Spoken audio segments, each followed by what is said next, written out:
కాదే కొట్టుకునే రాక వీళ్ళు గలలు పట్టుకున్నారు, మళ్ళా గలలు పట్టుకున్నారు. గలలు పట్టుకున్న దాకా పోయిందని చెప్పు.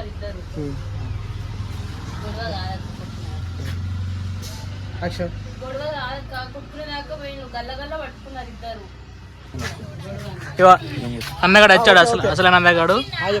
హాయ్ చెప్పు. హాయ్ చెప్పినావా? బాయ్ చెప్పి పట్టుకో. ఓకే ఇక నువ్వు కానీ యాక్టింగ్ చేసేయన్న.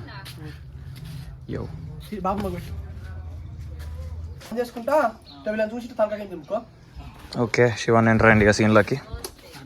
యో డైలాగ్ గుర్తుంది? డైలాగ్ లేదు.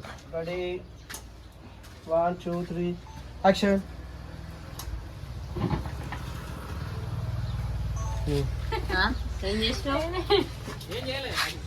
అవును ఏం చేసినావు? ఒక్క మైకి అటు